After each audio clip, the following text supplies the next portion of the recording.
আমাদের যাচাই করার মাপকাঠি কোনটি? কেন মুসলিম ও অমুসলিমদের মধ্যকার সংঘাতের চেয়ে বেশি সংঘাত ও বিভেদ দেখা যায়? কেন মুসলমানরা নিজেদের মধ্যে লড়াই করে?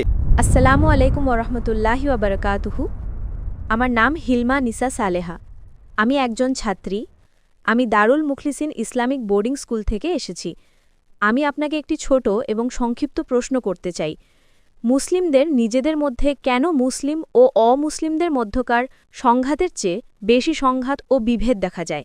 এটি কি ভ্রাতৃত্ববোধ তৈরিতে মুসলিমদের ব্যর্থতাকে নির্দেশ করে? ধন্যবাদ। বোন প্রশ্ন করেছেন যে কেন মুসলিম ও অমুসলিমদের মধ্যেকার দ্বন্দ্ব এবং বিভেদের চেয়ে মুসলিমদের নিজেদের মধ্যে কেন বেশি দ্বন্দ্ব এবং বিভেদ দেখা যায়। আমি একটি নির্দিষ্ট সীমা পর্যন্ত একমত যে বোন যা বলছেন তা সঠিক, পুরোপুরি না হলেও আমি একমত। এবং তিনি জিজ্ঞাসা করছেন কেন মুসলমানরা নিজেদের মধ্যে লড়াই করে, যেখানে আমরা একই কোরআন, একই নবী, এক আল্লাহতে বিশ্বাস করি, আমরা কেন নিজেদের মধ্যে লড়াই করি?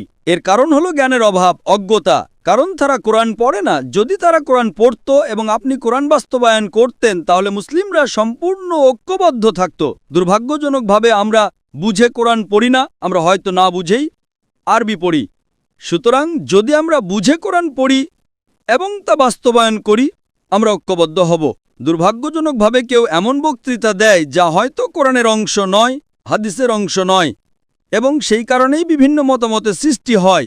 যদি ভিন্ন ভিন্ন মতামত থাকে তো ঠিক আছে, আমার ওস্তাদ এটা বলেন, আমার ওস্তাদ ওটা বলেন, তাই নিয়ে ঝগড়া হয়। আল্লাহ সমাধান দিয়েছেন সূরা নিসায় অধ্যায় 4 আয়াত 59।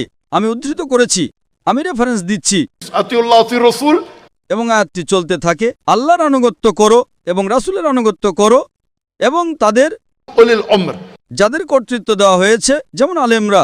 কিন্তু আয়াতটি সেখানেই শেষ হয় না, এটি চলতে থাকে, যদি তাদের মধ্যে মতভেদ থাকে তোমরা আল্লাহ এবং তার রাসূলের দিকে ফিরে যাও। আমাদের যাচাই করার মাপকাঠি কোনটি? যদি তাদের মধ্যে মতভেদ থাকে, আমাদের যাচাই করার মাপকাঠি হলো মহিমান্বিত কোরআন এবং সহিহ হাদিস। সুতরাং যদি তাদের মধ্যে মতভেদ থাকে, আপনি উভয় উস্তাদকে জিজ্ঞাসা করেন যে কোরআন আপনার রেফারেন্স কোথায়, কোরআন কি বলে, হাদিসে কি উল্লেখ আছে, আসুন বিশ্লেষণ করি।